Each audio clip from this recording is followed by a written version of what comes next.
Nah, ketika yang 10 orang itu yang ada di perinduan itu, pernah suatu saat kemudian salah seorang dari istri orang yang menggerakkan Muhammadiyah di perinduan itu kemudian ada yang melahirkan.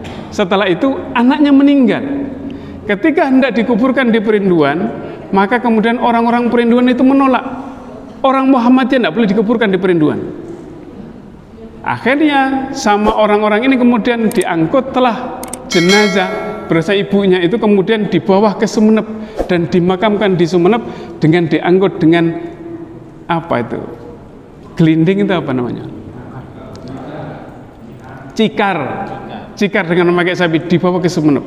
Setelah itu kemudian orang-orang yang menggerakkan Muhammadiyah perinduan itu yang rata-rata adalah guru dan kepala sekolah-sekolah rakyat, maka kemudian berpindah ke Sumeneb. Di Sumeneb itulah kemudian menjadi cikal bakal berdirinya Muhammadiyah.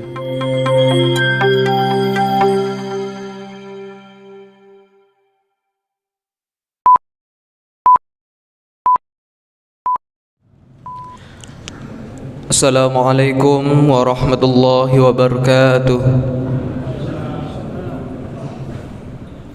Innal hamdalillah nahmaduhu wa nasta'inu wa nastaghfir wa na'udzu billahi min shururi anfusina wa min sayyiati a'malina may yahdihillahu fala mudilla lahu wa may yudlil fala hadiya lahu. Asyhadu an la ilaha illallah wa asyhadu anna Muhammadan abduhu wa rasuluh, amma ba'du. Yang terhormat pimpinan cabang Muhammadiyah Kota Sumeneb, yang saya hormati Ketua Takmir Masjid Darussalam, dan yang saya hormati juga hadirin jamaah pengajian yang dirahmati Allah Subhanahu wa taala. Hadirin, yang pertama-tama marilah kita panjatkan puja serta puji syukur kita atas kehadirat Allah Subhanahu wa taala, di mana atas berkat limpahan nikmat dan hidayahnya kita bisa berada di tempat ini dengan keadaan sehat walafiat. Kemudian yang kedua, salawat beserta salam semoga tetap tercurah limpahkan kepada junjungan baginda Nabi kita Nabiullah Muhammad sallallahu alaihi wasallam. Hadirin, saya selaku pembawa acara akan membacakan susunan acara pada malam hari ini. Acara yang pertama yaitu pembukaan. Marilah kita buka acara pada malam hari ini dengan membaca basmalah bersama-sama. Bismillahirrahmanirrahim. Memasuki acara yang kedua yaitu pembacaan ayat suci Al-Quran oleh Saudara Muhammad Anwar. Kepadanya disilahkan. Assalamualaikum warahmatullahi wabarakatuh.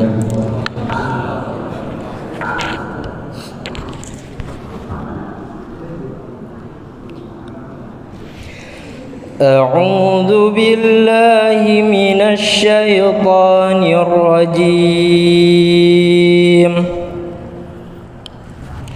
Bismillahirrahmanirrahim.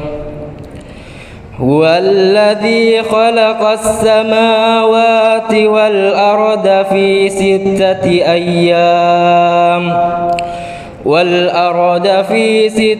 ayyam thumma istawa 'alal 'arsy ya'lamu ma yaliju fil ardi wa ma yakhruju minha wa ma yanzilu minas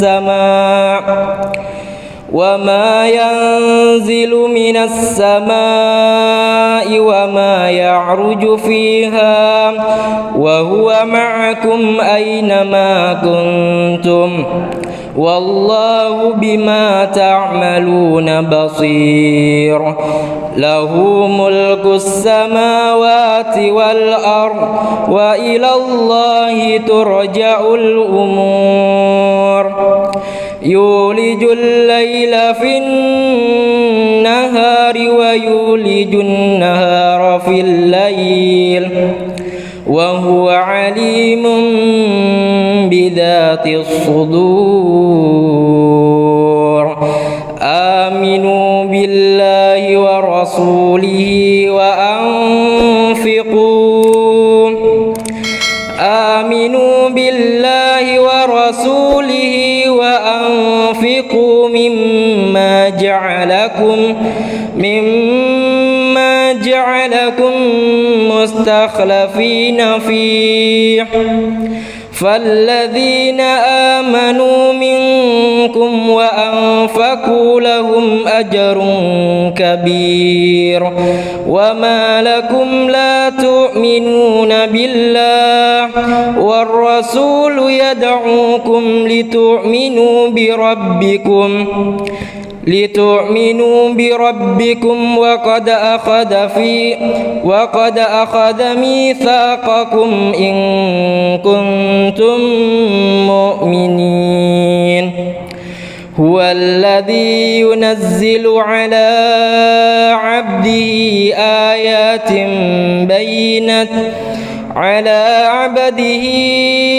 آيات بينات ليخرجكم من الظلمات إلى النور وإن الله بكم لرؤوف رحيم صدق الله العظيم ثم السلام عليكم ورحمة الله وبركاته.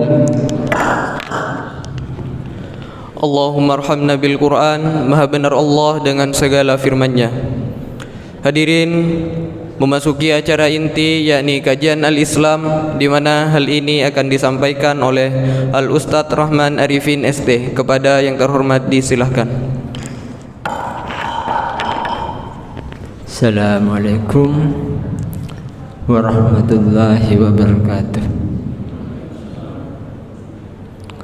Innal hamdalillah nahmaduhu wa nasta'inuhu wa nastaghfiruh wa na'udzu billahi min shururi anfusina wa min sayyiati a'malina may yahdihillahu fala mudilla lahu wa may yudlilhu fala hadiya lahu. Ashhadu an la ilaha illallah wahdahu la syarika lah wa ashhadu anna Muhammadan abduhu wa rasuluh. Allahumma salli ala Muhammad wa ali Muhammad kama sallaita ala Ibrahim wa ali Ibrahim wa barik ala Muhammad wa ali Muhammad kama barakta ala Ibrahim wa ali Ibrahim fil alamin innaka Hamidum Majid. Rabbi israh li sadri wa yassir li amri wahlul 'uqdatam min lisani yafqahu qawli. Segala puji bagi Allah yang mengumpulkan kita di tempat yang mulia ini. Mudah-mudahan berkumpulnya kita di tempat yang mulia ini menambah kemuliaan kita di dunia dan di akhirat. Amin ya rabbal alamin. Sesungguhnya jadwal saat ini itu adalah Ustadz Bahrus, tapi Ustadz Bahrus saat ini katanya mendapat musibah, putrinya sakit mendadak sehingga beliau menyuruh saya kultum. Tapi saya lihat nanti kalau nanti datang Pak Ustadz Bahrus itu saya langsung berhenti ya. Cuma di waktu yang singkat ini saya akan membahas tentang sesuatu yang saat ini sangat viral. Yang sangat viral itu masalah apa kira-kira? Masalah nasab. Insya Allah bapak-bapak sudah tahu ya masalah nasab ya. Cuma saya mau berangkat dari mana dulu?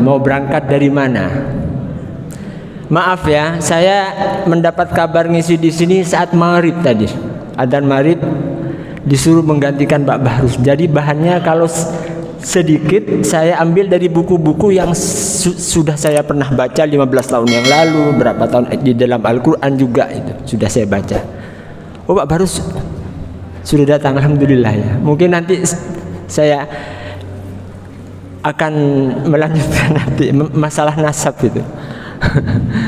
Apakah boleh dengan tes DNA atau bukan, itu Pak Bahrusnya sudah datang, alhamdulillah sudah datang.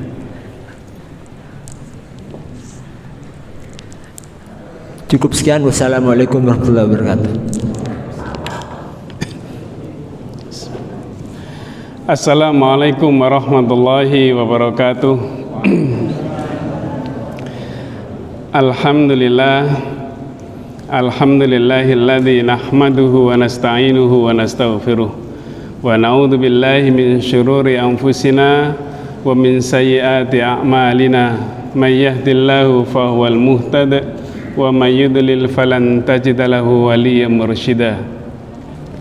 Asyhadu an la ilaha illallah wahdahu la syarikalah wa asyhadu anna Muhammadan abduhu wa rasuluh la nabiyya ba'dah. Allahumma salli wa sallim wa barik ala nabiyyina Muhammadin wa ala alihi wa sahbihi wa mawalah. Qala Allah ta'ala fi kitabihil karim, a'udzu billahi minasy syaithanir rajim. Bismillahirrahmanirrahim. Fabima rahmatin minallahi lintalahum walau kunta faddan ghalidal qalbi lam faddu min hawlik fa'fu anhum wastaghfir lahum wa syawirhum fil amr fa idza azamta fatawakkal 'ala Allah innallaha yuhibbul mutawakkilin. Wa fi ayatin ukhra wal takum minkum ummatun yad'una ilal khairi wa ya'muruna bil ma'ruf wa yanhauna 'anil munkar wa ulaika humul muflihun. Bapak Ibu jamaah salat maghrib yang dirahmati Allah, saya mohon maaf kalau misalnya saya agak terlambat karena ada ujian sedikit, harus ngantarkan anak ke dokter sampai maghrib tadi, tapi alhamdulillah masih nutut. Dan yang kedua, apa yang sesungguhnya terjadi pada diri kita itu semata-mata karena Allah saja. Ketika seseorang itu bersyukur kepada Allah, maka memantik satu keyakinan bahwa apa yang kita dapatkan dari kenikmatan kita itu hanya Allah saja yang menjadikan kita itu nikmat. Sesuatu yang kita rasakan, sesuatu yang kita nikmati menjadi nikmat jika Allah menghendaki itu nikmat. Ada sebuah kisah riwayat bagaimana tentang seorang Nabi Musa. Nabi Musa itu suatu saat sakit gigi. Maka kemudian karena sakit giginya itu kemudian Nabi Musa mengadu kepada Allah, "Ya Allah, bagaimana sakit gigi saya ini ya Allah?" Maka kemudian kata Allah, "Wahai Musa, kamu ambil rumput yang ada di rumahnya si fulan itu, maka taruh rumput itu di gigimu yang sakit itu." Maka sesuai perintah Allah, Nabi Musa pun berangkat ke rumput sebagaimana yang ditunjukkan oleh Allah itu. Lalu kemudian ditaruhlah di giginya Nabi Musa. Maka dengan izin Allah kemudian giginya Nabi Musa itu sembuh. Nah, beberapa hari kemudian, beberapa lama kemudian, sakit giginya Nabi Musa sakit lagi. Ketika sakit lagi itu, maka serta-merta dan tanpa berpikir panjang, Nabi Musa kemudian mengambil lagi rumput sebagaimana yang telah dia lakukan beberapa waktu yang lampau itu, ditaruh di giginya. Lalu kemudian seketika sudah taruh di giginya, ternyata giginya tambah sakit, tambah parah sakitnya. Maka kemudian Nabi Musa mengadu lagi kepada Allah, "Ya Allah, mengapa ini kok tambah sakit ini?" katanya. Maka kemudian Allah mengatakan, berfirman, mewahyukan pada Musa, "Wahai Musa, sesungguhnya akulah yang menyembuhkan, akulah yang memberi madarat, akulah yang memberi manfaat, dan aku pula yang menjadikan sesuatu itu mungkin berguna bagi kamu. Pada awalnya ketika kamu menaruh rumputmu di sakit gigi yang pertama, sesungguhnya kamu menunjukkan bahwa semua apa yang kamu lakukan itu semata-mata keyakinan karena Allah. Tetapi yang kedua itu, keyakinanmu sudah berubah bahwa kamu akan sembuh karena rumput itu." Jadi sekali lagi, apa yang kita lakukan, yang kita rasakan dengan nikmat ini, harus kita memantik satu keyakinan bahwa apa yang kita rasakan ini semata-mata karena Allah yang Maha Kuasa. Ini semoga menjadikan kita orang-orang yang sangat bersyukur sekali pada Allah Subhanahu wa taala. Amin. Bapak Ibu jamaah salat maghrib yang dirahmati Allah, saya kemarin tanya ke Mas Yadi, mau dikasih isi apa ini Mas Yadi? Maka Mas Yadinya bilang muharraman Pak, katanya. Saya kalau berpikir muharraman, wis biar yang lain sudah banyak yang mengisi tentang muharram, tentang bulan roh muharram beserta amalannya dan seterusnya itu.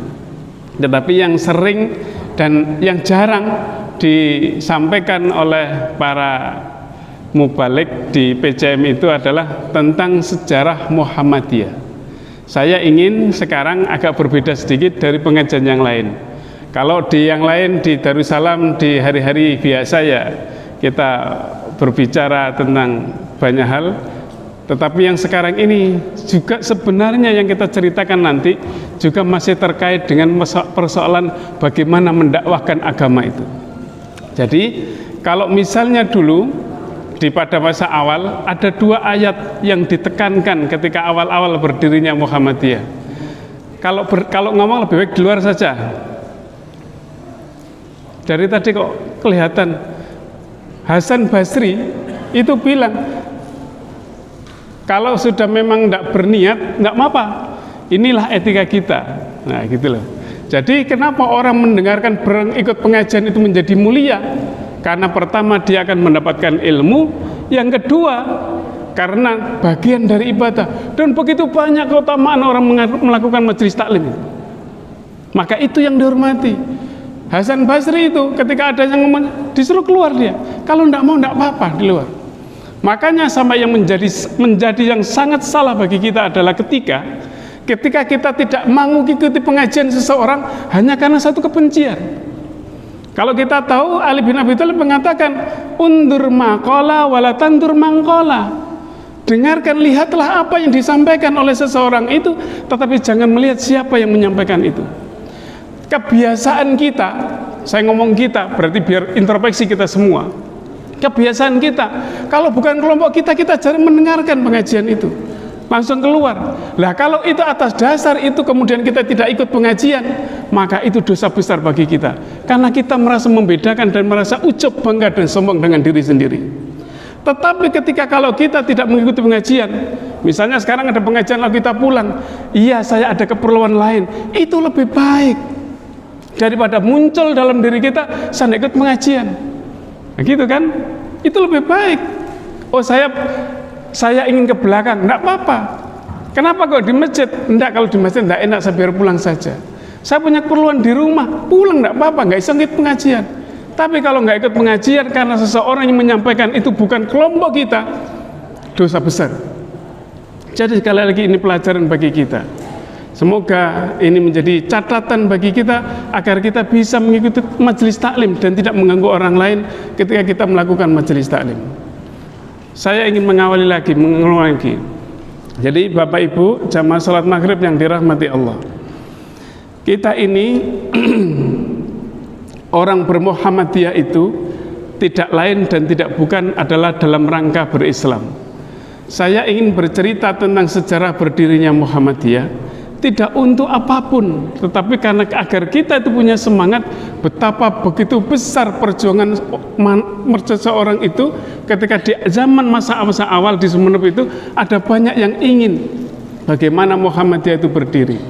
Orang bermuhammadiyah itu tidak untuk berbangga-bangga, orang bermuhammadiyah itu tidak ingin menyakiti orang lain, tidak, tetapi ingin mendakwahkan Islam dengan Islam yang sebenar-benarnya. Nah, Muhammadiyah itu berdiri pada tahun 1912, tepatnya 18 November 1912, bertepatan dengan 9 Dzulhijjah 1330. Jadi kalau yang kemarin ini 9 Dzulhijjah ini, maka kemudian Muhammadiyah sudah berumur 115 tahun. Pada saat berdiri di Yogyakarta 1912 itu, maka tidak kemudian langsung tersebar di seluruh Indonesia, tidak, tetapi secara pelan-pelan mendiaspora, menyebar ide pembaharuan Islam yang dihitungkan oleh Kiai Ahmad Dahlan berserta The Founding Fathers-nya itu ke seluruh Indonesia secara pelan-pelan. Nah, di Sumeneb itu munculnya pada tahun 1920 sampai 1922. Nah, itu baru masuk di Sumeneb.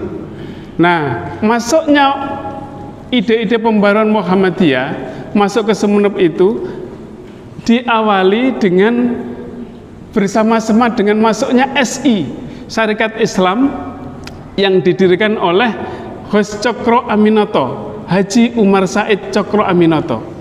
Nah, pada saat itu sebelumnya ada SDI yang didirikan oleh Haji Samanhudi, tapi berubah nama menjadi SI, lalu dipimpin oleh Hos Cokro Aminoto.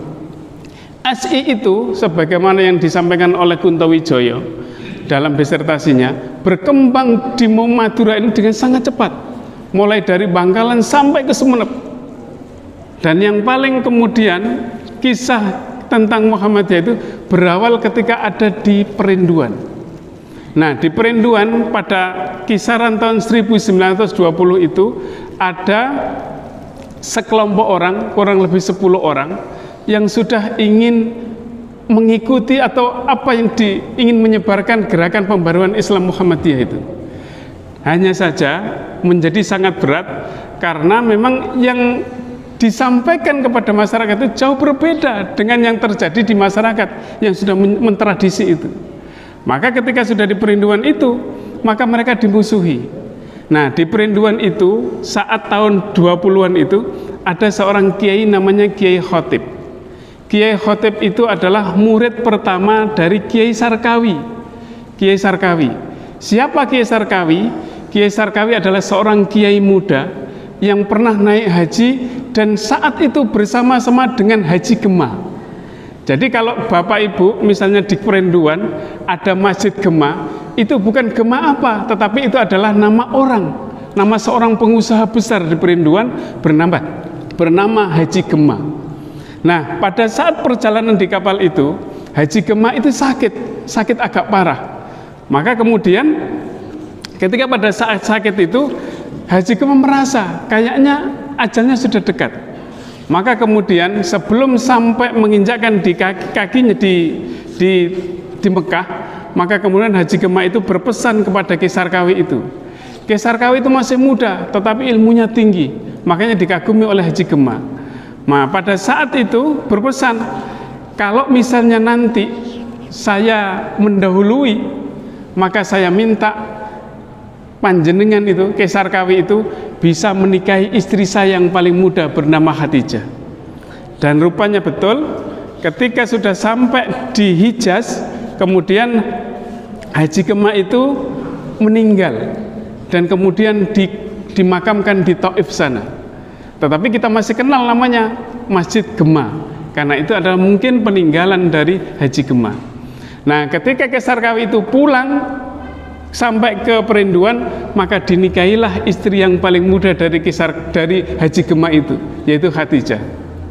Kepinterannya luar biasa, termasuk punya kejunilan. Kalau dalam bahasa kita itu punya kesaktian begitu, kalau bahasa orang-orang sekarang. Maka kemudian rupanya kehadiran Kiai Sarkawi ini memang dikagumi, tetapi tidak semua orang kemudian senang dengan kehadiran Kiai Sarkawi ini. Maka Kiai Sarkawi akhirnya karena melihat begitu masyarakat yang sudah tidak menyenangi dia, maka kemudian Kiai Sarkawi lari pindah ke Guluk-Guluk, lalu kemudian mendirikan pondok yang sekarang kita sebut dengan Pondok An-Nukoyah itu. Nah, lalu bagaimana Kiai Khotib?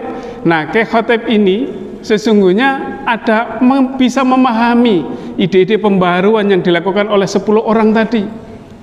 10 orang tadi, tetapi katanya Kiai Khotib ini belum waktunya.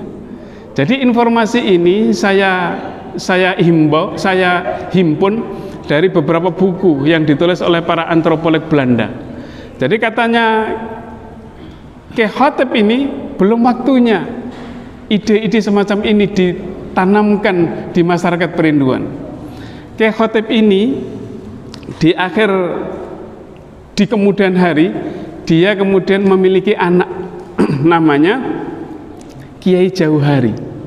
Jadi dari Kiai Jauhari ini ada kemudian kita mengenal Kiai Tijani Jauhari, ada lagi Kiai Idris Jauhari, ada lagi Kiai Maktum Jauhari. Nah, di antara salah satu menantu adalah putrinya Ki Zarkasi dari Gontor itu. Nah, putrinya Ki Zarkasi yang menikah dengan, kalau nggak salah, dengan Ki Tijani Jauhari itu adalah alumni Madrasah Mu'allimat Muhammadiyah Yogyakarta. Itu ada kedekatan kemudian dengan Muhammadiyah. Nah, sekarang yang menjadi rektor Universitas Al-Amin sekarang itu Kiai Muhtadi itu adalah alumni Madrasah Mu'allimin Muhammadiyah Yogyakarta. Tetapi sampai di situ saja biar kita tahu bahwa sesungguhnya ada kedekatan dari sisi pemikiran dengan Al-Amin Perinduan. Nah, ketika yang 10 orang itu yang ada di Perinduan itu, pernah suatu saat kemudian salah seorang dari istri orang yang menggerakkan Muhammadiyah di Perinduan itu kemudian ada yang melahirkan. Setelah itu anaknya meninggal. Ketika hendak dikuburkan di Perinduan, maka kemudian orang-orang Perinduan itu menolak. Orang Muhammadiyah tidak boleh dikuburkan di Perinduan. Akhirnya sama orang-orang ini kemudian diangkutlah jenazah bersama ibunya itu kemudian dibawa ke Sumeneb dan dimakamkan di Sumeneb dengan diangkut dengan apa itu? Gelinding itu apa namanya? Cikar dengan memakai sapi dibawa ke Sumeneb. Setelah itu kemudian orang-orang yang menggerakkan Muhammadiyah Perinduan itu yang rata-rata adalah guru dan kepala sekolah-sekolah rakyat, maka kemudian berpindah ke Sumeneb. Di Sumeneb itulah kemudian menjadi cikal bakal berdirinya Muhammadiyah. Nah, ketika sudah sampai di Sumeneb, maka kemudian ada kemudian yang dilakukan pengajian. Ada seorang namanya Raden Musaid. Raden Musaid Werdi Sastro. Raden Musaid ini adalah keturunan keraton. Dia kalau kita mungkin melihat ada seorang senopati bernama Senopati Pringgoloyo. Nah, yang Pringgoloyo itulah dari keturunan Raden Musaid Werdi Sastro. Raden Musaid ini adalah sekolahnya di Mantri Hewan di Solo sana. Saya akan menceritakan sampai habisnya Isya saja. Setelah itu nanti kita lanjutkan pada waktu berikutnya. Jadi sampai ketika dia selesai, ketika dia pulang ke Sumeneb, beliau yang kelahiran 1870 itu masih belum ada Muhammadiyah. Tetapi ada hubungan yang erat antara Raden Musaid Werdi Sastro ini dengan Kiai Haji Mas Mansur. Nah, kedekatan ini ternyata membangun bagaimana ketika Kiai Haji Mas Mansur itu kemudian mendirikan masuk di Muhammadiyah atas ajakan dari Kiai Haji Ahmad Dahlan, lalu kemudian kenalannya dengan Raden Musaid ini yang membuat, yang memicu, mendorong Raden Musaid Werdi Sastro itu untuk mendirikan Muhammadiyah. Tetapi Raden Musaid Werdi Sastro ini sebelumnya meskipun Mantri Hewan lulusan Solo, tapi ketika pulang ke Sumeneb itu belum punya pekerjaan yang tetap. Dia bahkan menjadi kuli bangunan. Dia tukang membersihkan makam, pemakaman. Dia kerja sampai kadang-kadang sampai ke Pemekasan, sampai ke Sampang dan seterusnya. Jadi dari sinilah kemudian Raden Musaid ini kemudian berusaha keras luar biasa. Tetapi ada satu yang kemudian menjadi semangat beliau, Raden Musaid ini. Raden Musaid itu meskipun secara material tidak memiliki keuangan yang cukup, tidak memiliki kekayaan yang cukup, tetapi dia punya semangat untuk belajar agama yang sangat kuat. Jadi bukunya itu meskipun dia tidak punya, tetapi dia masih menyimpan bukunya di lemarinya. Ini yang agak berbeda. Lalu Raden Musaid ini punya kepedulian dengan literasi. Dia itu membaca peninggalan Keraton Sumeneb, lalu kemudian dia mewawancarai banyak sumber data, lalu kemudian dia menulis buku Babat Sumeneb. Jadi Babat Sumeneb itu adalah karya dari Raden Musaid Werdi Sastro. Jadi kalau orang-orang dulu, orang Sumeneb itu kalau membaca Babat Sumeneb itu dibaca bersama-sama di keluarga dengan bersama warga. Bahkan kalau mau membaca itu karena dianggap sakral, maka kadang-kadang sampai menyalakan dupa dan seterusnya. Padahal yang menulis adalah orang yang sangat puritan, orang-orang Muhammadiyah. Tetapi inilah menariknya. Nah, Raden Musaid Werdisastro ini punya 4 anak, yaitu ada Sulaiman, Raden Sulaiman, ada kemudian Raden Abdullah, ada Meriatul Qibtiyah, dan anak yang bungsu yang terakhir adalah Raden Muhammad Saleh Werdisastro. Raden Muhammad Saleh Werdisastro ini kemudian ketika sudah pindah dari Sumeneb, dia kemudian ikut peta di Yogyakarta dan Jawa Tengah. Dia pernah menjadi Bupati Kedu dan juga pernah menjadi Wali Kota Solo. Bahkan dia menjadi salah seorang tangan kanan dari Presiden Soekarno saat masih beristana di Yogyakarta. Nah, Raden Musaid ini ketika sudah selesai melakukan penelitian tentang sampai akhirnya menjadi Babat Sumeneb itu, maka bukunya itu kemudian diterbitkan oleh Balai Pustaka. Dari buku inilah kemudian Raden Musaid Werdisastro itu mendapatkan honor dari tulisan itu sebanyak 2000 gulden. Nah, ini yang menjadi sangat luar biasa. Inilah awal dari kesejahteraan, menjadi kecukupan kebutuhan dari Raden Musaid Werdisastro. Nah, dari sini kemudian Raden Musaid itu membeli sawah secara berangsur sampai 13 hektar. Ketika panen, padinya hampir memenuhi pendopo. Jadi rumahnya Raden Musaid Werdisastro itu ada di Bangselok sana, yang dulu ditempati oleh Ibu Fauziah. Saya kira sekarang masih anak keturunan masih ada di sana semua. Nah, itu rumahnya Raden Musaid Werdisastro. Nah, dari sana kemudian dari ini semua, maka kemudian Raden Musaid tetap menjaga kehidupan yang sederhana, dan dia tetap menjadi perawat, menjadi pekerja untuk membersihkan pemakaman. Nah, dari honor tulisan ini kemudian dia menghidupi Muhammadiyah. Pada tahun 1924, ada seorang bernama Muhammad Fanan, Kiai Muhammad Fanan. Muhammad Fanan ini dari Magelang. Dia diutus oleh pimpinan pengurus besar Muhammadiyah pada waktu itu untuk berdakwah ke seluruh Jawa Timur, termasuk ke Madura. Nah, pada tahun 1924, Kevanan ini sampai ke Sumeneb juga. Nah, pada tahun 24 itu sudah mulai ada. Nah, maka kemudian ketika pertemuan itulah kemudian Raden Musaid Werdisastro mulai mengadakan pengajian. Tapi tidak kemudian ditunjukkan ke semua orang, ini adalah pengajian Muhammadiyah. Tidak. Tetapi dia masih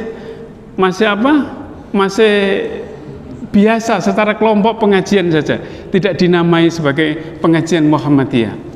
Dilakukanlah 2 minggu sekali, yaitu malam Rabu yang diisi oleh Kiai Ahmad Sujak, lalu kemudian malam Sabtunya diisi oleh Kiai Haji Zainal Arifin. Mungkin bapak-bapak yang orang-orang Sumeneb mungkin kenal 2 tokoh ini. Jadi yang disampaikan waktu itu seputar ukhuwah Islamiyah. Lalu kemudian masalah etika akhlak saja. Jadi tidak sampai ke masalah persoalan yang ikhtilafiyah, dan itulah yang kemudian dihindari pada waktu itu. Meskipun demikian, ternyata pengajian yang dilakukan, yang dimotori oleh Raden Musaid ini ternyata akhirnya ketahuan juga. Ketahuan dari mana? Yaitu ketika sudah mulai membahas tentang ar-ruju' ilal Qur'an wa sunnati Rasulillah.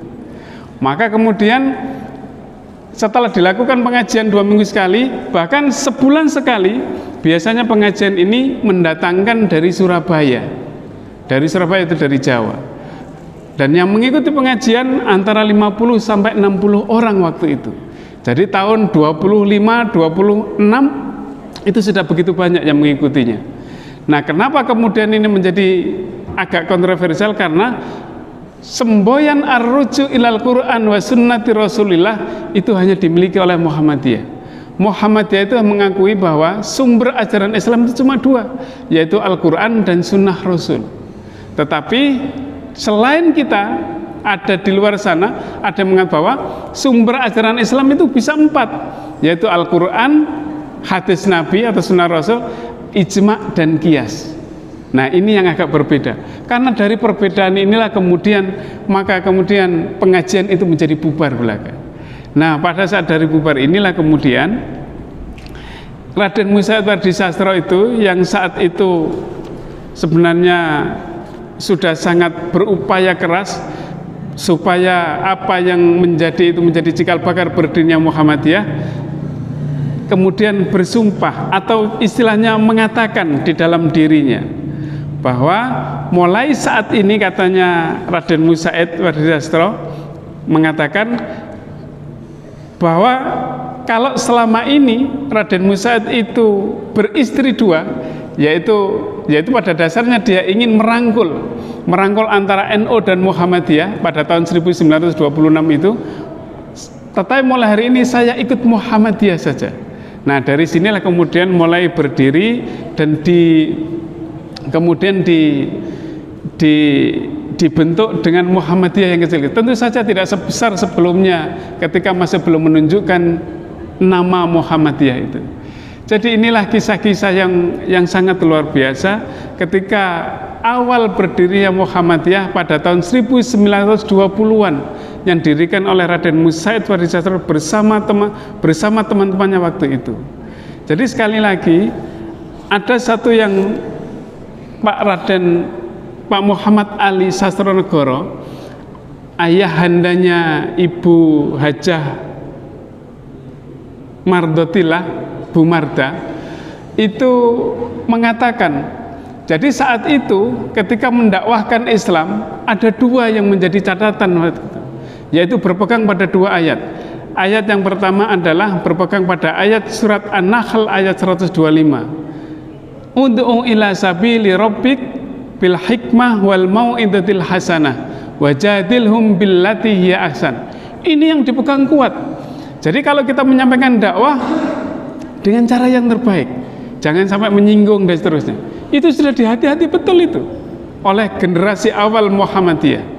Dan yang kedua adalah ayat surat Ali Imran ayat 159 yang saya baca tadi, yaitu fabima rahmatin minallahi lintalahum walau kunta faddan ghalidal qalbi lam faddu min haulik. Jadi kata Allah, maka hanya dengan rahmat Allah saja kamu bisa berkasih sayang, berlaku lemah lembut kepada mereka. Jadi kalau kamu berlaku kasar, kata Allah, kepada mereka, maka mereka akan lari. Jadi kalau ini strategi dakwah yang diajarkan oleh Allah kepada kita, yang diajarkan oleh Allah kepada Rasulullah, supaya kita nggak keras-keras kalau kita berdakwah itu, agar orang kemudian bisa mengikuti dikaiti dengan baik. Jadi kalau misalnya mereka kemudian tetap berlaku keras kepada kita, maka kata Allah, mintakan ampun, maafkan mereka, dan mintakan ampun kepada Allah bagi mereka. Jadi ini adalah etika-etika dakwah yang diajarkan atau yang kemudian ditekankan betul oleh generasi awal pendiri Muhammadiyah di Sumeneb ini. Jadi ini pelajaran-pelajaran penting. Ada hal lagi yang kemudian menjadi agak sedikit berbeda adalah ketika begitu kerasnya, ketika masyarakat orang-orang dulu itu ketika berhadapan dengan masalah dasi misalnya. Jadi karena persoalan dasi, orang kemudian sudah dianggap kafir. Ketika orang dulu, ketika potong rambut seperti kita ini, maka sudah, kalau seperti orang-orang Belanda, orang-orang kolonial, maka sudah disebut dengan kafir. Sepak bola diharamkan. Kenapa? Karena itu mirip dengan penganiayaan ketika Ali bin Abi Thalib ketika meninggal, karena Sayyidina Husain dalam sebuah peperangan itu dipenggal kepalanya, kemudian kepalanya dibuat seperti orang main sepak bola. Atas dasar itu kemudian sepak bola diharamkan. Ada banyak hal yang kemudian nanti akan kita tahu bagaimana kebiasaan-kebiasaan yang dulu tidak bisa dilakukan, maka kemudian nanti akan dilakukan pada saat sekarang ini. Dulu pada tahun 1920-an ini, bapak-bapak pendiri Muhammadiyah di Sumeneb itu tidak seperti yang lain. Kalau zakat itu kan dulu mungkin diberikan kepada kiai, maka kemudian orang Muhammadiyah dulu di Sumeneb diberikan kepada fakir miskin, dan itu pun menjadi pembicaraan banyak orang. Ada kemudian perempuan nggak boleh ke masjid, maka sampai waktu itu ketika suatu saat di Masjid Jami itu ada perempuan yang ya ibu-ibu yang istrinya bapak-bapak Muhammadiyah itu kemudian bahkan ikut sholat Jumat di Masjid Jami. Itu menjadi pemandangan yang aneh luar biasa pada saat itu. Tetapi belakangan kemudian ketika ada misalnya di ibu-ibu ikut Jumatan, kita sudah menganggapnya biasa. Bahkan orang berkorban dulu tidak kemudian dibagikan kepada fakir miskin seperti sekarang ini. Dulu pada diberikan pada orang-orang tertentu saja. Tetapi itu semua kemudian sudah berubah semuanya. Berubahnya bagaimana ya? Sudah mengikuti kemudian orang-orang diberikan kepada fakir miskin, kepada yang berhak. Sudah tidak lagi terkonsentrasi. Di SI pemerintahan juga begitu. Dulu suatu saat pernah terjadi juga perbedaan itu. Maka kemudian pemerintah setepat waktu itu mengatakan sudah, tetap saja pemerintah Belanda mengatakan sudah tetap diberikan kepada tokoh-tokoh agama tertentu. Tapi fakir miskin juga tetap diberikan meskipun itu semuanya tidak dilakukan. Jadi sekali lagi perjuangan ini yang dilakukan oleh bapak-bapak kita pendiri Muhammadiyah Sumeneb di masa awal berdirinya begitu sangat kuat sekali. Jadi dengan apa yang kita lakukan sekarang ini sebenarnya belum ada apa-apanya. Dulu mendapat permusuhan yang kuat, diolok-olok, diejek dan seterusnya. Tapi kalau sekarang sudah tidak ada masalah. Sekali lagi saya bercerita ini bukan untuk kemudian bahwa kita mengingat masa lampau yang seperti menyakitkan, tetapi kita ingin mengatakan bahwa biarlah itu berlalu, kita membangun sebuah hubungan yang harmonis, kita bangun ukhuwah Islamiyah, kita bangun ukhuwah insaniyah. Semoga yang sedikit ini bisa menjadi pelajaran bagi kita agar kita bisa memahami bagaimana susahnya orang melakukan dakwah Islam itu. Semoga yang sedikit ini sekali lagi ada manfaatnya bagi kita semua dan kita bisa menjalankan dan bisa mendapatkan Islam ini dengan sebaik-baiknya di era yang kekinian ini. Nasrun minallah wa fathun qarib wa basyiril mu'minin. Mohon maaf dan atas mungkin ada yang kurang berkenan dan terima kasih. Wassalamualaikum warahmatullahi wabarakatuh.